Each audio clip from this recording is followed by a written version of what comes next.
Oiê! Bem-vindo ao nosso BCH Quiz. O nosso tema de hoje é tecido epitelial do intestino e doença celíaca. Bons estudos! Antes das perguntas, deixa eu te contar uma coisa. Você sabia que o corpo humano é revestido por 4 tipos diferentes de tecido?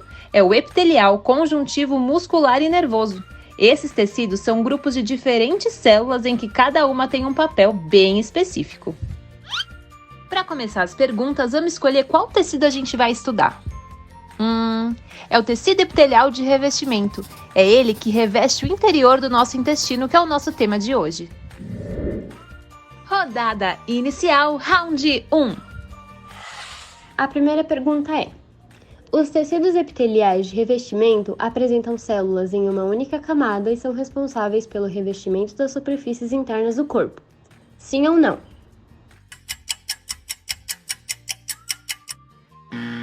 A resposta é não. Os tecidos epiteliais de revestimento apresentam células em uma ou mais camadas e são responsáveis pelo revestimento das superfícies externas e cavidades internas do corpo. Responda: como os tecidos epiteliais de revestimento podem ser classificados quanto ao número de camadas celulares?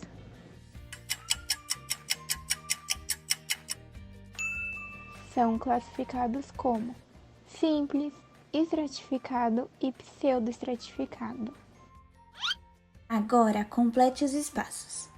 Uma das principais características da superfície interna do intestino delgado é que ela é recoberta por estruturas chamadas de, que são projeções internas no formato semelhante aos dedos.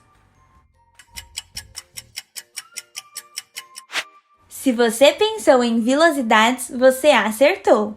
Uma das principais características da superfície interna do intestino delgado é que ela é recoberta por estruturas, chamadas de vilosidades, que são projeções internas no formato semelhante aos dedos. E através da grande quantidade de vilosidade no intestino delgado, faz com que a área de superfície para digestão e absorção seja maior.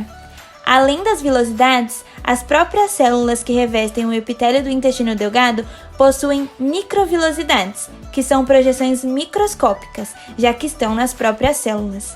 E as células que possuem essas microvilosidades são células absorventes, ou seja, absorvem os nutrientes. Verdadeiro ou falso? Além das vilosidades e das microvilosidades, outras células estão presentes no tecido do intestino delgado. São as califormes, células de Paneth e as células enteroendócrinas.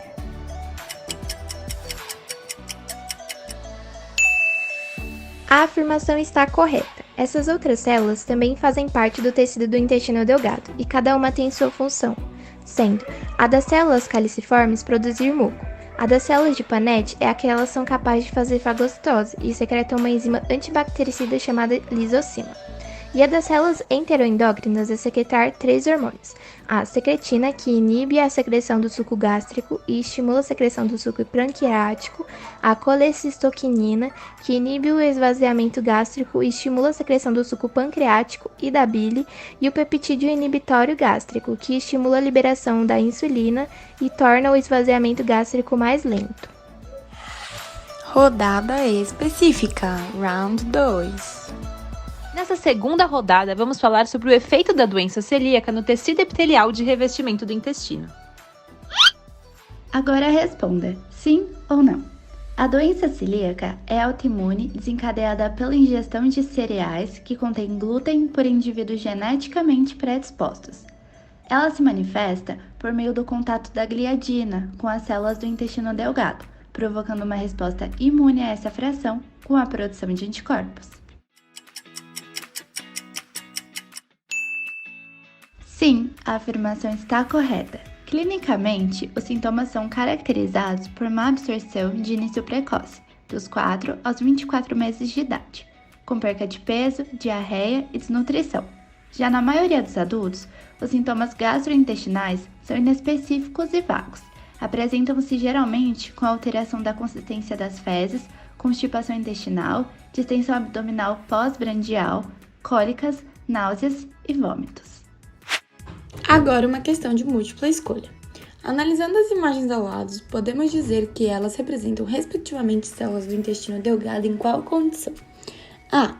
Intestino considerado normal, intestino de uma pessoa celíaca. B. Intestino de uma pessoa celíaca, intestino considerado normal. C. Intestino considerado normal, intestino considerado normal. E D. Intestino de uma pessoa celíaca, intestino de uma pessoa celíaca. E a resposta é a letra A. Intestino considerado normal e intestino de uma pessoa celíaca. A doença celíaca ocorre no intestino e é desencadeada pelo glúten ingerido, que ocasiona uma reação autoimune. Assim, a doença celíaca é a inflamação provocada pelo glúten, uma proteína do trigo, a gliadina, cevada, ordeína, aveia, avenina e centeio, secalina.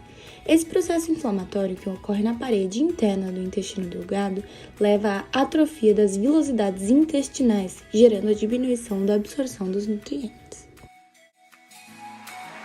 Parabéns! Você arrasou! Eu tinha certeza que você ia saber tudo.